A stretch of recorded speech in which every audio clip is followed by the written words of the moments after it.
Assalamualaikum dan salam sejahtera. Kehidupan ini dipenuhi dengan 1001 kemanisan. Namun untuk mencapainya, kita memerlukan 1001 pengorbanan. Nampaknya pengorbanan ini telah berhasil dengan adanya inovasi sistem geoinformasi tanaman makanan negara, industri hiliran yang berpotensi tinggi dan Mr. Roskon. Semuanya dalam Agrotech pada minggu ini.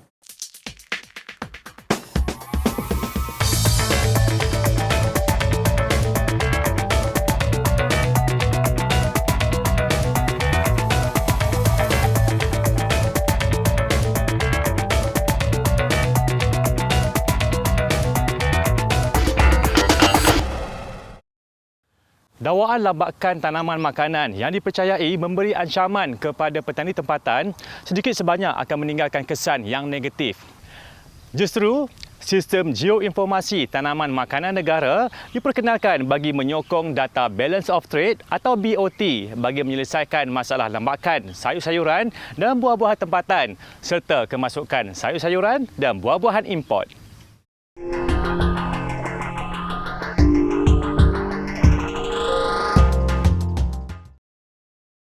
Sekarang kalau kita tanaman, nak dapatkan kos balik modal itu tak boleh. Kita kena keluar lagi balik 1,500. Sampai mana kita boleh tahan sampai ini macam hari-hari kita tak boleh tambah itu uang dari poket kita. Ini uang.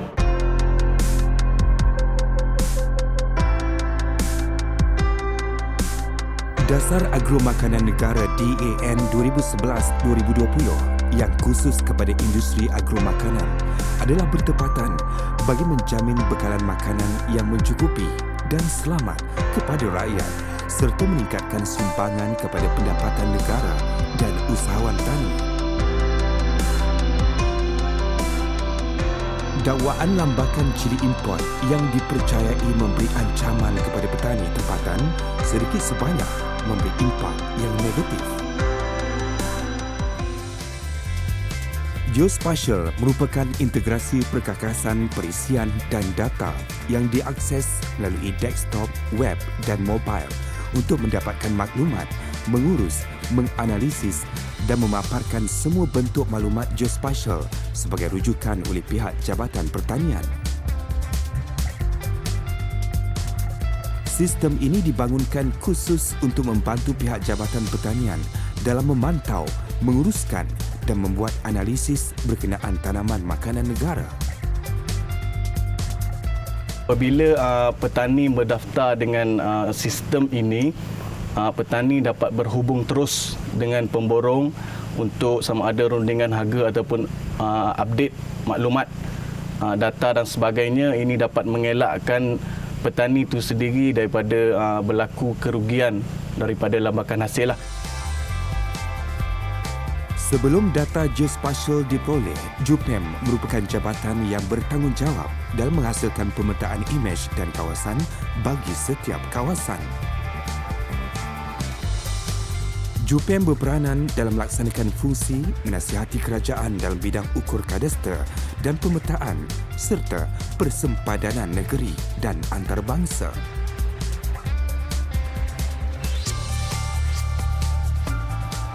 Sebelum penerbangan dilakukan, pegawai JUPEM akan memberikan sedikit taklimat tentang laluan kawasan yang akan dilalui serta rakaman foto yang akan diambil agar dapat menghasilkan imej foto yang tepat dan jelas.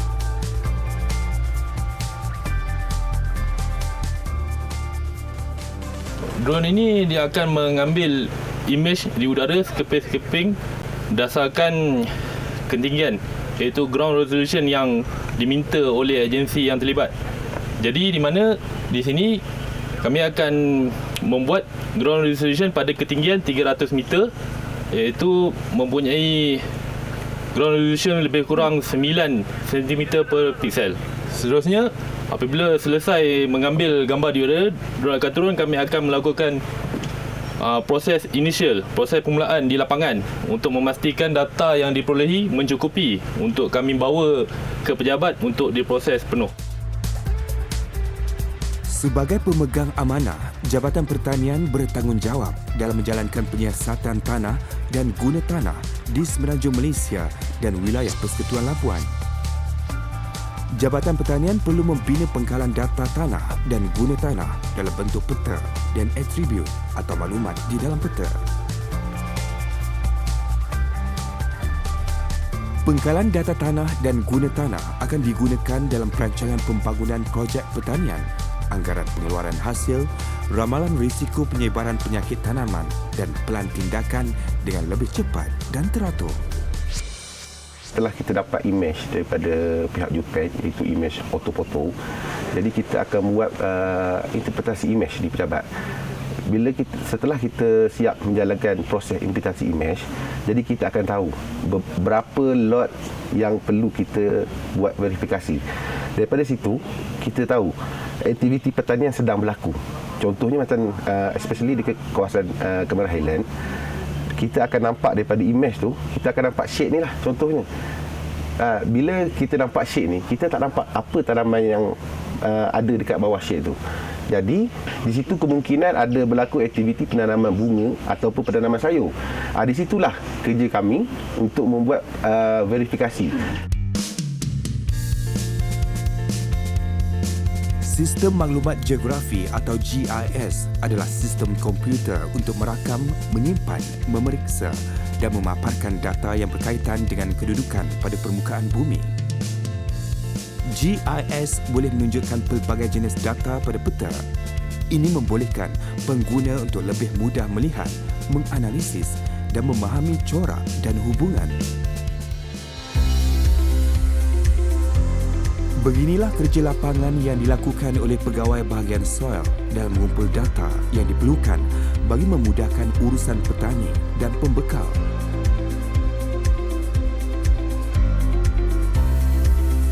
GIS boleh menggunakan mana-mana maklumat yang meliputi lokasi. Lokasi boleh dinyatakan dalam pelbagai cara seperti latitude dan longitude, alamat atau postcode.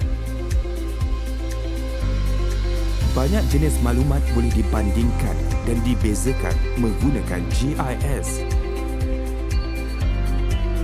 Sistem ini boleh termasuk data mengenai orang seperti penduduk, pendapatan atau tahap pendidikan.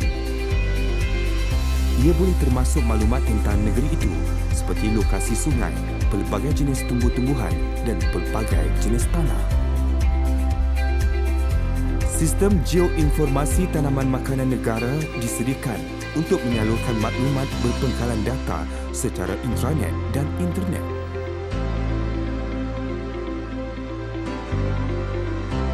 Capaian maklumat yang disediakan membantu melancarkan lagi kaedah pengurusan pentadbiran bagi agensi-agensi kerajaan dan swasta. Melalui informasi terkini, strategi perancangan di peringkat negeri dan daerah dapat dilaksanakan dengan pelibatan terus daripada agensi bukan kerajaan dan juga orang awam. Memang kita mesti mau cuba. Kalau tak cuba, kita pun memang tak tahu kaedah-kaedah yang pendapat yang bagus untuk petani-petani di seluruh Malaysia. Kalau macam Jabatan Pertanian ada buat satu sistem yang senang kita pasarkan sayuran kita ni dari Kemarah Highland, kita setuju sangat-sangatlah. Kita akan ikut apa yang Jabatan Pertanian buat. Okey, bagi peringkat permulaan, kita akan menyebarluas sistem aplikasi ini kepada peserta-peserta atau petani yang telah berdaftar dengan Jabatan Pertanian, dan di samping mereka yang telah menerima input-input pertanian daripada jabatan dan apa golongan sasaran yang lainlah, dan kita akan menyebarluas melalui kursus-kursus sehari ataupun kempen seminar yang akan kita adakan secara berperingkat. Bagi pendapat saya, dia mempunyai banyak kebaikan, terutama kepada para petani, supaya kita tidak terlalu bergantung kepada orang tengah sebagaimana yang kita alami pada ketika inilah. Jadi proses lambakan tu mungkin bila ada supply and demand dalam sistem ni, dia akan memberi kelebihan kepada kesemua pihak lah. Melalui SGTMN yang diperkenalkan ini, diharapkan dapat menyelesaikan masalah petani bukan sahaja daripada aspek tanaman, bahkan daripada aspek pasaran.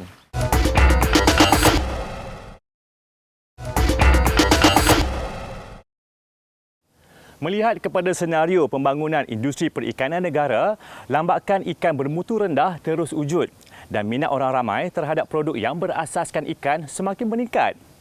Maka industri hiliran diyakini berpotensi tinggi untuk dibangunkan.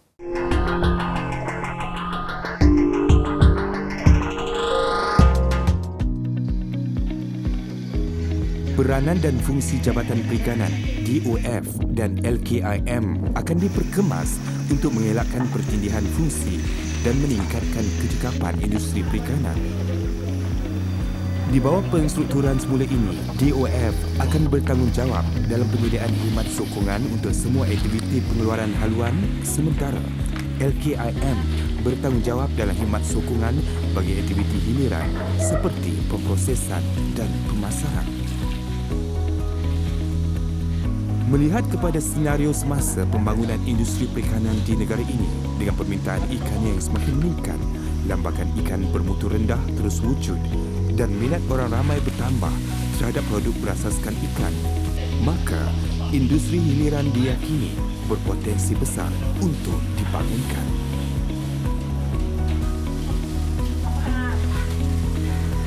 Syarikat Seninang Maju bermula pada tahun 2015.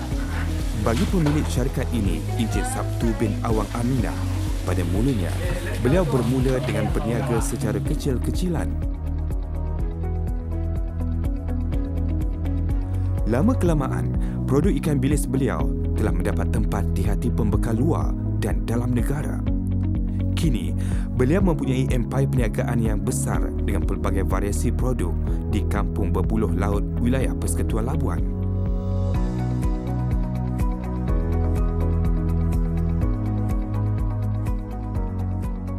Dulu kami kurang lebih dalam 7 orang ke 9 orang buat kerja lah. Sekarang Alhamdulillah dengan peningkatan boleh menampung berbelasan orang. Ada satu bantuan datang daripada Satu Azam, dan Satu Azam itu adalah merupakan sejenis barangan seperti yang tampak rabus yang masih lagi kecil lah. Tapi saya ucapkan terima kasih juga atas bantuan itu. Kemudian sekarang ini ada bantuan daripada Perbandanan seperti tampak rabus dan pengering. Menyedari hakikat berkenaan, pihak Lembaga Kemajuan Ikan Malaysia LKIM telah mengambil peranan serius dengan mengadakan suatu pelan tindakan industri pemprosesan hasil-hasil perikanan. LKIM begitu serius untuk membantu usahawan yang sedia ada dan mewujudkan usahawan baru di bidang pemprosesan. Sehingga kini terdapat pertambahan syarikat yang aktif di bidang pemprosesan makanan berasaskan ikan di negara ini. Haji Sabtu adalah merupakan usahawan bimbingan LKIM. Beliau merupakan pengusaha ikan bilis dan pihak LKIM telah membantu beliau dari segi mewujudkan rumah haba. Rumah haba adalah merupakan kaedah menjemur ikan bilis tanpa mengira hujan ataupun panas. Buat masa ini, beliau terpaksa mengalihkan ikan bilis yang sedang dijemur apabila hari hujan. Dengan bantuan LKIM menerusi rumah haba, beliau tidak perlu mengalihkan lagi serta mempercepatkan ikan bilis tersebut kering.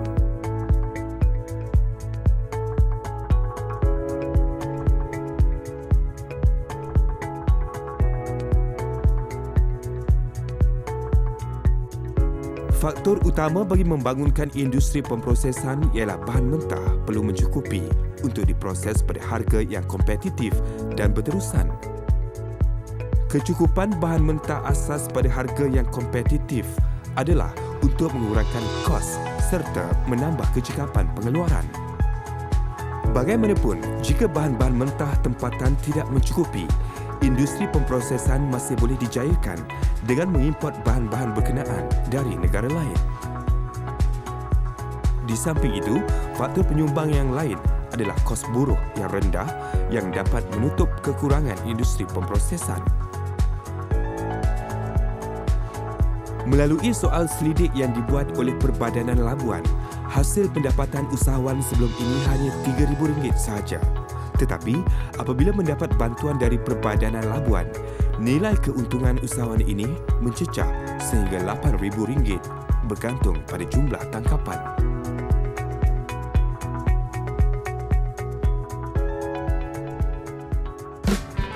Ikan bilis bermata biru mendapat permintaan yang begitu tinggi untuk diekspor ke luar negara. Industri pemprosesan wajar dibangunkan secara kluster dan ditumpukan secara khusus mengikut daya pengeluaran sesuatu kumpulan bahan mentah. Kaedah ini akan menentukan penumpuan oleh industri ke arah bahan mentah tertentu secara berterusan. Kaedah ini juga dijangka akan mempengaruhi pengeluar pada peringkat premier supaya mengusahakan pengeluaran secara komersial, cekap dan berdaya saing.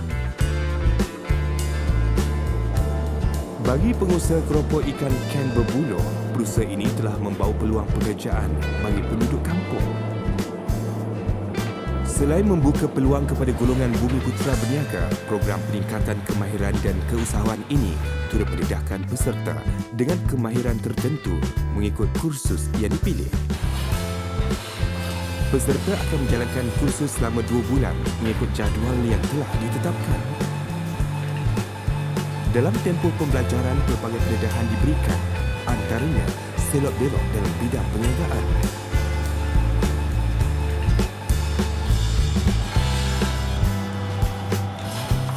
Salah satu penekanan yang akan diberikan ialah meningkatkan daya saing dalam perniagaan melalui pemasaran dan penjenayaan produk. Dengan memiliki kemahiran tersebut adalah tidak mustahil bagi mereka untuk mengusahakan produk sendiri. Jabatan Perikanan memberi peruntukan pada kita seperti mesin ikan, pengasing isi dengan tulang sama penggaul, peti sejuk, satu, pemutung sila, LKM pun ada bantu sama perbedanan lebuan. Penglibatan oleh agensi-agensi akan mewujudkan permintaan kepada industri pemprosesan yang sekaligus akan mempengaruhi pelbagai pihak untuk turut serta dalam permintaan dan penawaran. Konsep penyertaan oleh usahawan nelayan dan usahawan perikanan tempatan dalam aktiviti pengeluaran ini perlu dilaksanakan di mana agensi-agensi berkenaan bertindak sebagai nukleus. Penggabungan bersepadu sumber kerajaan dalam membangunkan sesuatu produk yang dikenal pasti berpotensi wajar dilaksanakan segera. Negara tidak boleh bergerak secara selesa tanpa tekanan dan menunggu sehingga tahun 2020 bagi mencapai sasaran pengeluaran negara ini jika mahu diiktiraf sebagai salah satu pengeluaran terlama hasil perikanan dunia. Industri ini bukan sahaja dapat membuka peluang pekerjaan dan memberi nilai tambah kepada produk yang berasaskan ikan, malah dapat memperluaskan pasaran di peringkat yang lebih global dengan jenama, saiz dan bentuk yang memenuhi citarasa antarabangsa.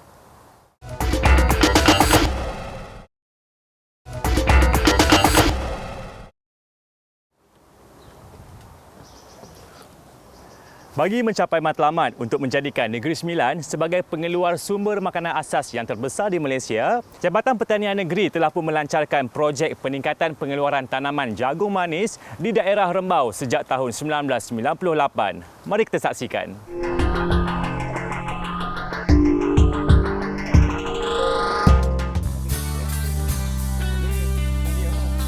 Ladang jagung inilah yang dimaksudkan oleh Ros Romaizi Kamarudin tentang destinasi rezeki yang telah memberi nafas baru dalam kehidupannya hari ini. Selain daripada menguntungkan, keringat yang diusahakan secara berperingkat-peringkat sejak dari tahun 2000 ini juga telah berjaya menghidupkan kembali keyakinan masyarakat setempat tentang kehebatan yang tersembunyi di sebalik pertanian satu perniagaan. Pertanian yang telah kita jalankan hampir 17 tahun dan pada peringkat awalnya kita hanya menanam sayur dan juga jagung dan kita pasarkan dalam bentuk yang segar. Dari masa ke semasa model bisnes kita berubah mengikut keadaan dan sekarang kita telah pun menambah nilai lagi kepada produk-produk keluaran kita, contohnya jagung. Kita telah buat jagung sejuk beku dan juga produk terbaru kita adalah burger jagung. Sebagai petani yang diletakkan di bawah program pembangunan usahawan SDSI, MyZ bukan sahaja layak mendapat bantuan dalam bentuk penambahbaikan premis dan juga pusat operasi dari Jabatan Pertanian Negeri Sembilan. Malah, sejak dari mula melibatkan diri dalam penanaman jagung lagi, pemilik produk Roskon ini telah diberi latihan oleh Jabatan Pertanian dan bantuan oleh Tekun Nasional. MyZ ini merupakan usahawan tekun di Negeri Sembilan. Untuk makluman, beliau telah mendapat pembiayaan daripada tekun sebanyak 2 kali. Dan pada kali pertama, kita beri pembiayaan tekun kepada Cik MyZ bernilai RM100,000. Di mana beliau menggunakan pembiayaan yang kita beri itu sebagai modal untuk dia bekalkan sebanyak, tak silap saya, sebanyak 2.5 juta tongkol jagung untuk program MAHA pada tahun 2016. Melalui pinjaman yang diberikan oleh Tekun Nasional, MyZ menggiatkan lagi rantaian nilai ekonomi usaha taninya melalui penglibatan penduduk setempat dalam setiap aliran kerja penghasilan produk Roskon. Keadaan ini sama seperti konsep yang diamalkan oleh petani Jepun dalam usaha untuk membasmi kemiskinan dan seterusnya meningkatkan tahap keusahawanan desa. Pada tahun 2006, MyZ telah memfokuskan kepada produk pemprosesan jagung lerai untuk dipasarkan dalam bentuk produk makanan jagung dalam cawan. Bagi mencapai matlamat untuk menjadikan Negeri Sembilan sebagai pengeluar sumber makanan asas terbesar di Malaysia, Jabatan Pertanian Negeri telah pun melancarkan program peningkatan pengeluaran tanaman jagung manis di daerah Rembau sejak tahun 1998 lagi. Selain itu, Tekun Nasional telah memberikan bantuan dalam bentuk pemberian geran kewangan dan latihan serta khidmat nasihat manakala Fama berusaha untuk memasarkan hasil pertanian beliau. Jabatan Pertanian juga turut menyalurkan bantuan baja dan biji benih sebagai galakan kepada penduduk tempatan untuk mengusahakan tanah terbiar menjadi projek pertanian berimpak tinggi. Nilai kerjasama ini telah pun dimanfaatkan oleh MyZ dengan menjadikan Jabatan Pertanian sebagai rakan komuniti dalam projek tanaman jagung manis yang diusahakan seluas 100 ekar.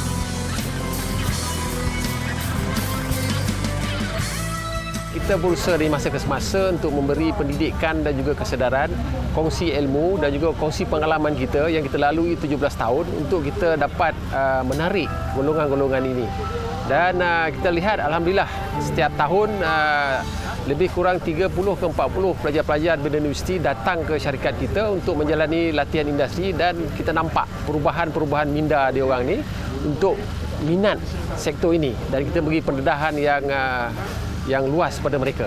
Selain daripada menguntungkan, keringat yang telah diusahakan sejak tahun 2000 itu juga telah mengembalikan keyakinan masyarakat setempat tentang kehebatan yang tersembunyi di sebalik pertanian satu perniagaan. Sekian sahaja paparan Agrotech pada minggu ini. Diharapkan segala informasi yang telah kami sediakan dapat memberi inspirasi kepada anda. Sebarang cadangan dan juga komen bolehlah terus diajukan ke platform media sosial kami yang tertera di kaca televisyen anda. Semoga kita jumpa lagi di minggu hadapan.